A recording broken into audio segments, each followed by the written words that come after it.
Hello, Mr. Gerlach. Good morning. Nice to have you join us. Hope you're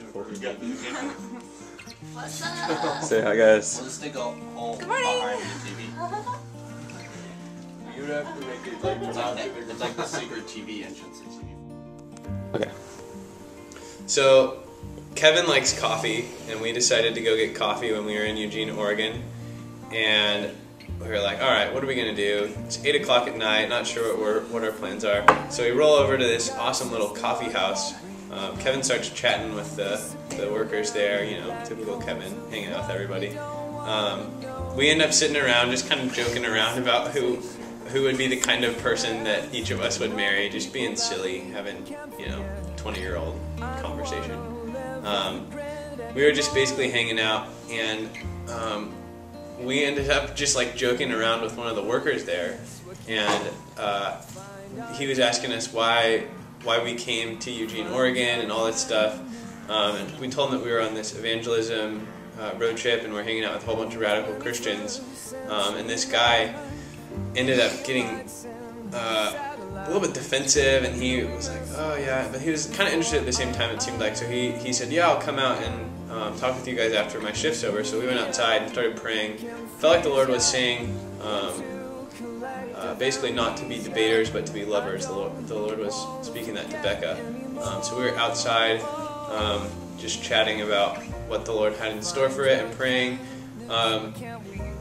Kevin and Becca ended up sharing their stories, and we really got to love on them and stuff. And within a few minutes, the guy who came out there, Rob, he said that basically he came out there to fight us and challenge us. And he had brought two of his friends out there too, so they were all hearing our stories and hearing about the love of the Lord. And the Lord was really just beginning to touch them, and their hearts were getting opened pretty quickly.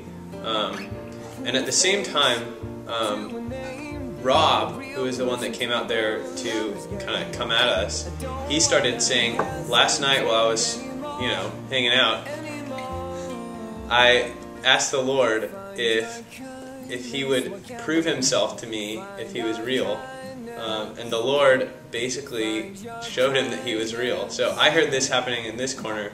At the same time, Kevin is asking Melissa if she has any pain in her body, and she said that she had some back pain.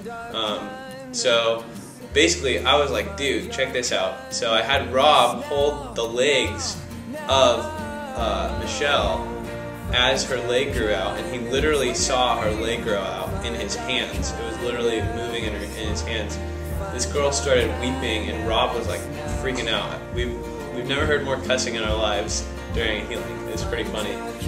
But they were really getting touched by the Lord and freaking out. And the other two people got healed. The other guy who was there, he broke his back like 12 years ago, and he wasn't able to move his neck very much. He was fully able to move his neck. After a while, he just started saying, I feel like we need to stop praying for my physical healing and start praying for my heart healing. So that was really cool. We got to minister to him and talk with him. Kevin did a lot of that and got to just spend some time with him for like an hour and really encourage him.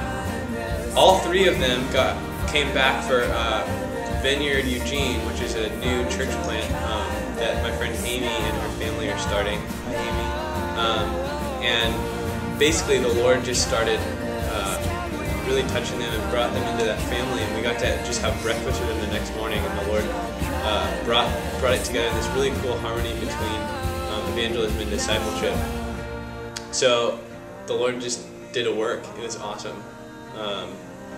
Rob, by the end of our conversation that night, went from saying that he wanted to come out there to fight against us to at the end saying, how can I join you guys? It was a total like Book of Acts style reversal. Like, he's coming there to fight against us, and by the end of it, he's straight up saying he wants to follow us on our journey. We're not sure if it's going to work out with him, but we already got him connected with the local church there, and he's really interested. And it was really powerful testimony of what the Lord could do in bringing three people who we just ended up in a conversation with at a coffee shop all the way to church the next morning. So the Lord's doing work. He is working and moving.